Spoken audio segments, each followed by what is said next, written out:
देवों के देव महादेव शिव भगवान की आराधना हर कोई करता है। कोई त्रिपुण लगाता है तो कोई भस्म रमाकर शिव धुन में रम जाता है।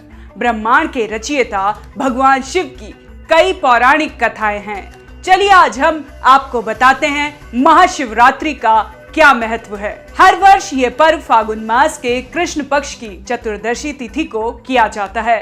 पौराणिक मान्यताओं के अनुसार इस दिन भगवान शिव और माता पार्वती का विवाह हुआ था, इसलिए इस दिन को शिव और शक्ति के मिलन के रूप में भी मनाया जाता है। साथ ही इस दिन भगवान शिव पहली बार अग्नि स्तंभ यानी शिवलिंग के रूप में प्रकट हुए थे, जो उनके निराकार स्वरूप को दर्शाता है।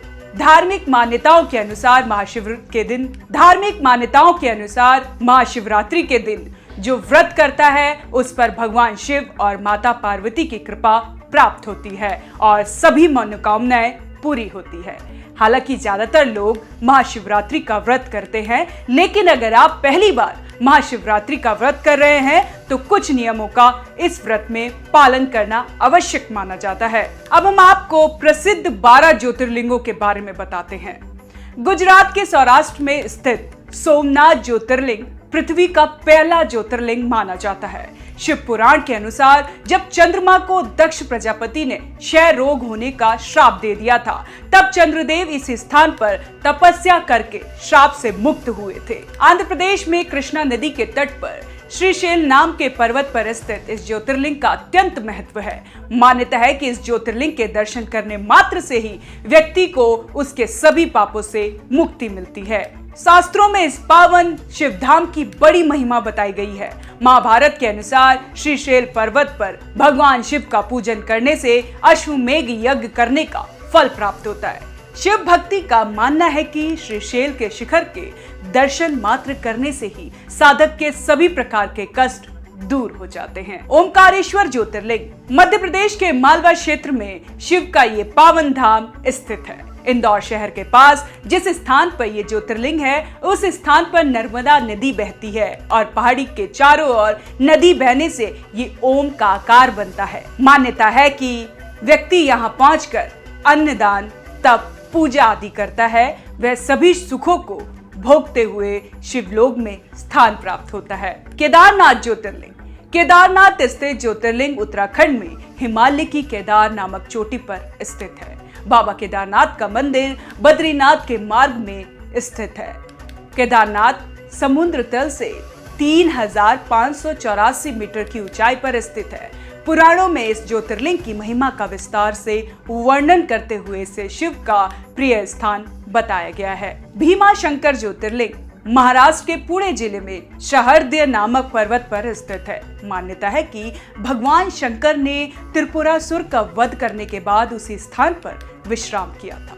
जिस सहस्र पर्वत पर भगवान भीमा शंकर विराजमान है, उसी से भीमा नदी निकलकर प्रभावित होती है। बाबा विश्वनाथ ज्योतिर्लिंग बाबा विश्वनाथ का ये ज्योतिर्लिंग उत्तर प्रदेश की धार्मिक राजधानी माने जाने वाली वाराणसी शहर में स्थित है। मान्यता है कि प्रलय आने पर जब सारी धरती के डूब जाने के बावजूद ये स्थान बना रहता है, क्योंकि इसकी रक्षा स्वयं भगवान शिव करते हैं।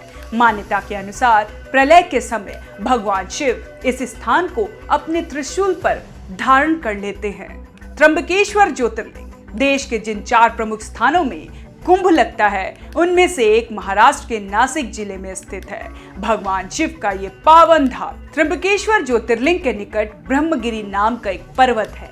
इसी पर्वत से गोदावरी नदी शुरू होती है। भगवान शिव का ये नाम त्र्यंबकेश्वर भी है।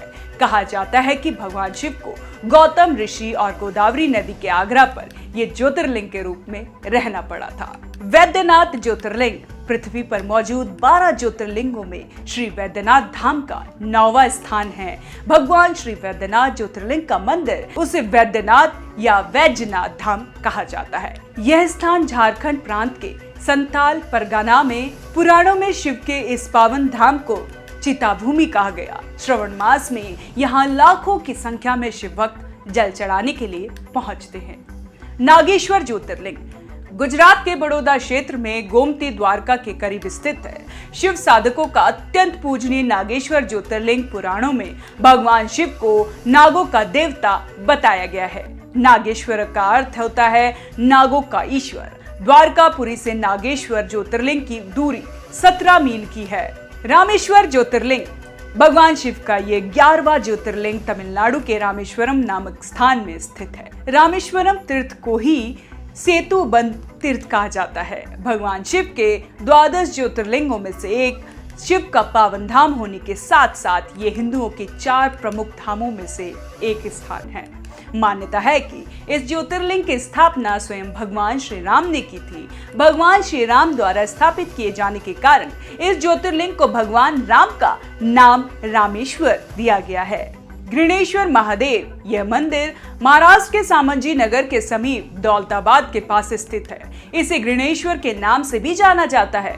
भगवान शिव के 12 ज्योतिर्लिंगों में से ये अंतिम ज्योतिर्लिंग है।